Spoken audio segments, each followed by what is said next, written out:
Olá, meus amigos, aqui Francisco Aguilar novamente, da Jarfel Saara.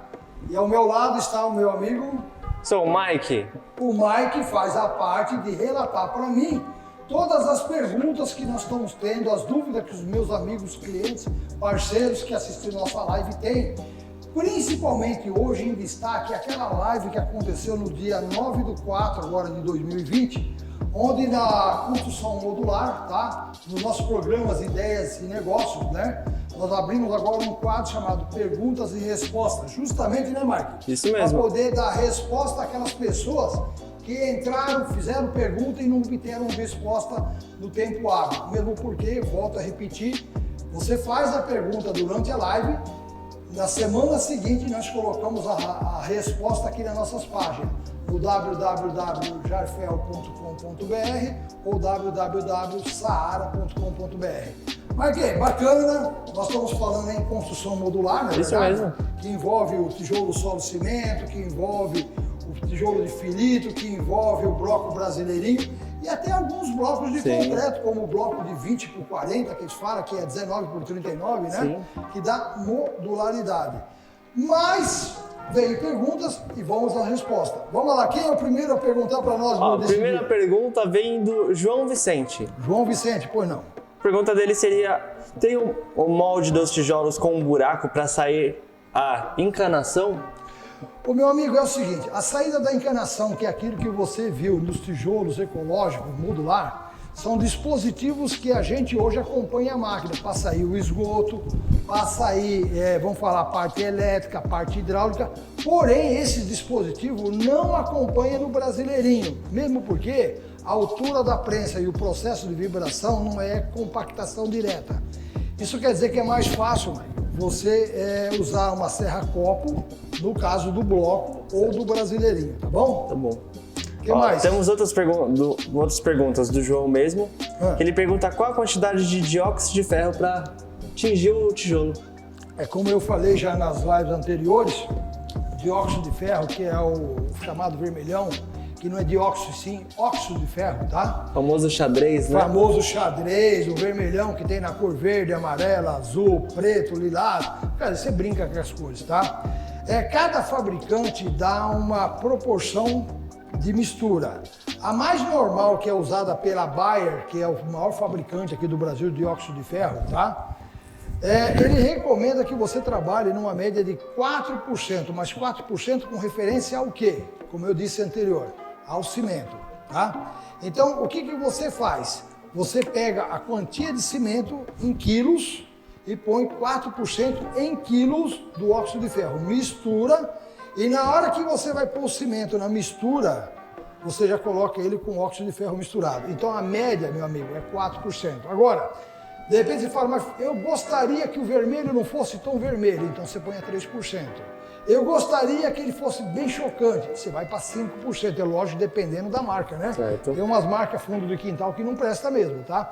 Agora, o que você não pode fazer, vai uma dica, é colocar um exagero de óxido de ferro, porque o óxido de ferro, queira ou não queira, ele prejudica a resistência, a ação do cimento, ele enfraquece de verdade, tá? Nessa proporção de 4%, ele praticamente não se percebe nenhuma reação. Acima de 4%, ele começa a perder resistência. Você ganha na cor, mas você entra na questão resistência final, tá bom? Ok. Bom, vamos a uma próxima. A próxima pergunta vem da Pris Monteiro. A pergunta seria: queria saber como manter os buracos abertos caso a pessoa queira um terraço e não telha. Então, Monteiro, é assim que funciona. Veja bem, normalmente quando você quer um terraço, você tem a mureta, normalmente 80 centímetros, 1 metro. Em cima dela, você coloca uma pingadeira que, teoricamente, você está lacrando o furo, tá? Só que na hora de fundir a pingadeira, você coloca uma pequena mangueirinha, dessa mangueirinha que é usado para nível, que é usado para combustível de carro, um pedacinho só.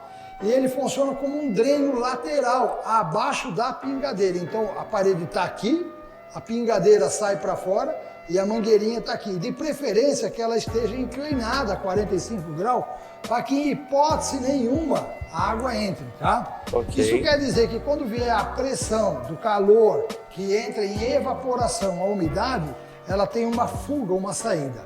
Bom, já teve caso de cliente meu que não pôs nada, ele esqueceu, fez a pingadeira em cima, lacrou tudo e aí descobriu que a obra dele tinha umidade porque não tinha uma fuga para que essa umidade saísse. O que ele fez? Ele pegou uma serra, uma broca de vidia de mais ou menos 4, no máximo 6 milímetros, que é 1/4 de polegada, entrou com a furadeira furando mais ou menos em grau, para que a gente também não tenha aquela questão da água escorrer e voltar pelo furo, tá?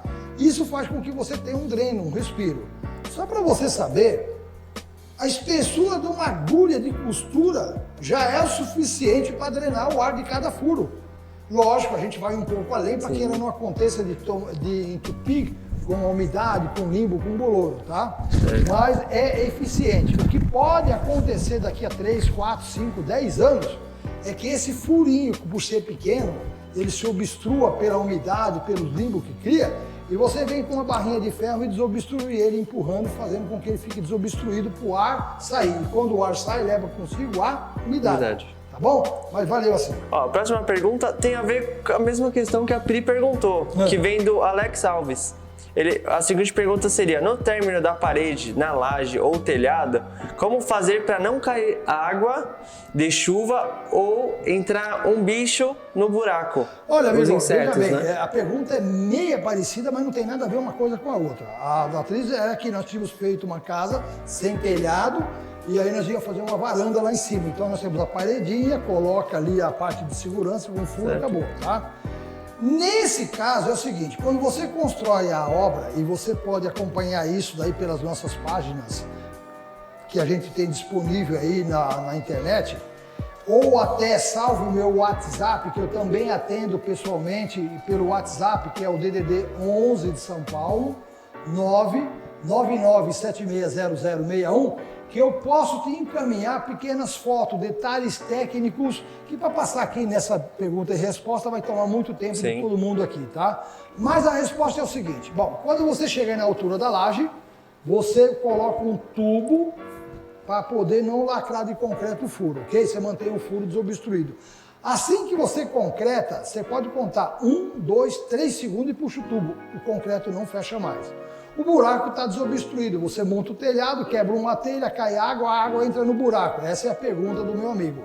Não entra no buraco pelo seguinte, assim que você terminar a laje, você vai fazer uma fiada de tijolo acima da laje, para que se uma telha quebre, ou uma caixa d'água enrosque a boia, ou trinque uma caixa d'água e comece a vazar água na laje, ela não entra no furo. Você ponha entre essa fiada que eu assento depois da laje, uns caninhos que a gente tradicionalmente chama de ladrão, é fuga espontânea de água, ou seja, caiu água na laje, primeiro ele vai sair por esse cano chamado ladrão, que está no nível da laje, como é um ladrão que existe de caixa d'água, que é para poder, quando a boia enroscar, passar direto, ele ter onde escoar, e automaticamente não tem como a água entrar quando você tem um tijolo, solo cimento, ou vidro moldado, ou brasileirinho, ou filito, que seja de 6 até 14 centímetros de altura. A água não sobe barranco, tá? Isso que é legal. Então, só que você tem que fazer isso para ela ficar respirando e para que ela, vamos dizer assim, tenha uma fuga para não ficar empoçado na laje. Isso quer dizer o seguinte, existe um complemento a essa pergunta que é, mas se entrar uma barata, se entrar um inseto, amigo, eu vou dizer uma coisa, não é o habitat dele, ele vai vazar fora dali, tá? Se entrar um rato, o rato sai fora também. Parece brincadeira que eu tô tirando sarro, mas não é, é real o fato. Pelo contrário, ninguém se preocupa de deixar um buraco desobstruído, porque o forro de qualquer casa é um lugar para poder colocar, não é um rato, não é uma barata, é para pôr um cachorro de grande porte lá de baixo. E isso daí não vai impedir de você na casa tradicional já ter isso daí, tá? Agora, existem clientes meus que ele pega uma tela mosquiteiro, aquela de plástico ou aquela tela metálica mesmo, e ele coloca uma camada por cima de todos os tijolos, como fosse uma cinta, e aí coloca esse último tijolo assentado em cima, mantendo o furo desobstruído, porém com uma tela intermediária. É uma opção, a maioria não usa, tá? Mas por zelo você pode colocar. Bom? Uma questão mais de proteção também, né? Mas de proteção do quê? De nada. De uma barata dar uma volta lá dentro do buraco, não achar graça e sair fora, não tem proteção. tá? É um dinheiro jogado fora, na minha opinião, tá? Isso porque eu já construí, no mínimo aí, para falar baixo, vamos contar aí, umas 80 mil casas, tá? Então, meu amigo, 80 mil casas, eu nunca tive esse tipo de problema. Eu já tive clientes que colocou a telinha. Mas depois nós damos risada que fala, você segurou o quê? Nada. Por quê? Porque o bicho, quando ele entra lá dentro, por onde ele desce é por onde que ele sai, cara. Primeiro que o tijolo já é uma escadinha para ele subir, né? Se fosse um rato, ele tem onde se pegar, tá? Então ele vai lá embaixo, vai chegar lá embaixo, não vai encontrar nada que tenha graça lá e volta para trás, tá bom? E o legal, gente, que os furos dos tijolos desobstruídos lá em cima da laje, se você pegar uma folha de papel e colocar em cima do furo, você conta 10 minutos e tira a folha, ela está molhada. O suor da evaporação é tão grande, mas ele é tão grande, que se você colocasse uma tela metálica que não fosse apropriado em inox, ela vai apodrecer. Então eu recomendo que se quiser pôr a tela por causa do bichinho, que você não quer que ele vai visitar a sua casa, e não é a sua casa que ele visita o furo de arejação, eu diria que o bom seria uma tela plástica. Tá bom? Bom. Temos mais alguma resposta? Na verdade, agora não é uma pergunta, e sim um comentário que o Ricardo fez. É o Ricardo Gandra. Gandra. Gandra. Demonstração de como a obra encarece, além do desperdício de material. Esse modelo é meio convencional e jurássico, que a gente estava falando do tijolo cerâmico, né? Veja bem o que ocorre. A diferença é que numa obra que não é projetada, que é o tijolo tradicional cerâmico, você corta, você quebra, você rasga. No final de uma obra, você gasta ali praticamente uma obrinha pequena de 80 metros quadrados. Para não sair nada, você sai entre 6 a 8 caçambas de entulho, que você paga por aquele material, você paga para destruir a parede, você paga para descartar aquilo fora, porque não é de graça, alguém cobra para poder retirar e cobra para poder armazenar esse material, que em alguns casos pode ser reciclado, tá? Já no nosso sistema, a perca é praticamente zero. É aquilo que a gente falou já na live, ou seja, em outras respostas, que o cara entra na obra e sai com um carrinho de mão com um pouquinho de massa suja que caiu no chão por maus erros, só isso. Então nós temos uma obra racional, inteligente, que não desperdiça, tá? E o legal é que o método construtivo trabalha com peças aprumadas, paralelas e com medidas, seja o tijolo solo cimento, seja o tijolo com filito, seja o brasileirinho, ou até mesmo um bloco de concreto, que é o caso do 20 por 40 bem aprumado, você não reboca a parede, entenda. Você vai maquiar a parede, você vai amaciar a parede. Então o que a gente faz hoje? A gente aplica uma camada de 3 milímetros, tá? Eu tenho essas imagens disponíveis aí na internet, tá? Rebocando paredes de brasileirinho, tá? Que o cara reboca com uma trincha, pintando a parede, cara. E aí passa uma espuminha. É legal que durante a live a gente mostrou até uma moeda do lado do reboco. Sim, de tão fino que é, mas o problema é como colocar tão fino, como fazer o milagre na pintura. Não tem colher, não tem pedreiro, nada. É um cara que vai pintar a parede, vai passar uma espuma e vai alisar. E o que está na moda agora já não é mais rebocar, né, gente? Pelo amor de Deus, isso é coisa do passado, tempo do Jeca, né? Hoje o que nós estamos usando é a textura. A textura, além dela ser mais barata, ela é fininha, 2, 3 milímetros, ela já vem com amônia que impermeabiliza a parede, tá? Que não tem absorção de água na lateral.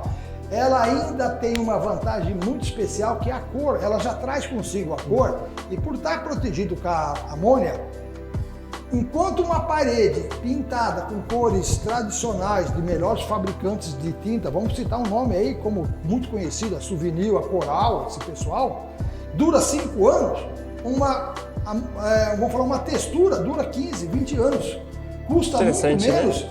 E tem mais, hein? Para você pintar do método convencional, o que o cara faz? Ele chapisca, aí depois ele reboca, depois ele amacia tudo com uma massa corrida, com uma massa fina, para deixar uma superfície mais lisa possível, para depois ainda vir passar uma seladora, para depois ainda passar uma tinta em cima. Quanto mão de obra e quanto peso quantos você dias põe na perdidos, obra. né, seu Não, Francisco? dias, horas perdidos, quanto você mexe no bolso do seu consumidor, do seu cliente. O pedreiro que não tiver atualizado, o pintor que não tiver atualizado, ele pode causar um prejuízo irreparável no coitado do homem que está gastando uma fortuna para construir uma casa. Porque por mais barato que ela seja, né, não é qualquer um que consegue construir uma casa na vida. quantas pessoas já morreram sem ter tido o gosto de fazer um cômodo na vida, tá?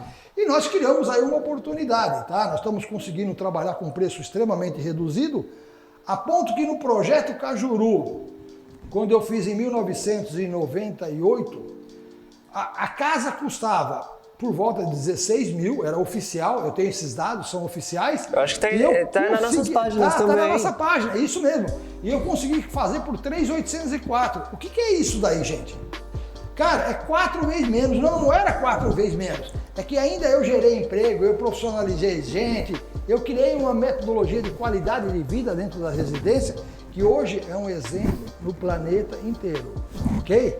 Temos mais alguma coisa? Temos. E entra até um pouquinho meio no tema, seu Francisco, que é do Ricardo mesmo. Ele fala assim, há muitos interesses envolvidos em projetos convencionais.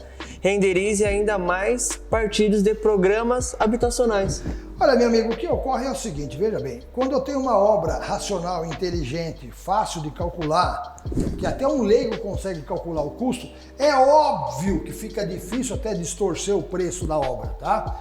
Quando você vai para um sistema troglodita, atrasado, tá? Do passado, que desperdiça mão de obra, que desperdiça matéria-prima, que gera uma fundação cara, porque tem que aguentar o peso 4, 5 vezes maior, aí fica mais fácil de dar uma escorregada no preço, tá? Então, assim, não é que não tem interesse pelos meios públicos, tá? Hoje eu tenho diversas prefeituras que utilizam o meu método porque ele tem pouco dinheiro e ele quer construir o maior número possível de casas. O que está faltando no mercado não é julgar as pessoas, e sim divulgar a tecnologia de uma forma correta, que é o que nós estamos fazendo nas nossas lives, nas nossas páginas da Jarfel e da Saara, e nesse pergunta e resposta nossa, porque o que acontece? As pessoas hoje ficam muitas vezes só com um cifrão de interrogação, com dúvida, será que funciona? Onde que está o benefício? Gente do céu, isso não é benefício, isso é coisa de primeiro mundo. Nós estamos 50 anos na frente em tecnologia. Isso já é, vamos falar, consagrado pela Unesco e pelo CRATER, tá? Quando eu construí Sacramento, teve um prêmio que eu não falei para ninguém, e foi atribuído à prefeitura, que não havia interesse da minha parte, eles foram para receber lá na França, que era um prêmio, se eu não me engano, de $60 mil por ter apresentado a tecnologia do futuro. Olha. Eu criei e eles me ajudaram a divulgar. Então você veja bem, todos os pedreiros, todos os engenheiros, mestres de obras, tá? Técnicos em edificações que adotarem esse método construtivo, com certeza não vai faltar serviço para ele. Por quê? Porque, primeiro, não é que o projeto vai sair mais barato, muito pelo contrário, o projeto pode ser até mais detalhado e até um pouco mais caro. Um projeto que custaria, vamos falar, 4 mil, vira 5, vira 6, só que uma obra que custará 60 mil vira 10, 15. Então o lucro é muito alto. Agora, fica uma dica para vocês. Eu não estou pedindo para você vender obra mais barata porque a obra sai barata. Eu estou pedindo para você apresentar as vantagens dessa habitação e ter um lucro maior. Qual é o pecado de ganhar um pouco mais de dinheiro? E fica uma apresentação até mais bonita, né, Francisco? Lógico que fica. O visual é bonito, a qualidade de vida é boa, o lado racional de não desperdiçar com material é muito grande, tá? E ganhar um pouco mais de dinheiro, como diz aquele programa Pequenas Empresas, Grandes Negócios, né? Quando a questão é dinheiro, todos são da mesma religião. Gente, acabou nossas perguntas? Acabou nossas perguntas, São Francisco. Fica aí um abraço, continue seguindo a gente, tá? Eu deixo aí à disposição para futuras perguntas. Acompanhe nós nas futuras lives que nós vamos ter agora. Nós vamos ter a próxima quando agora?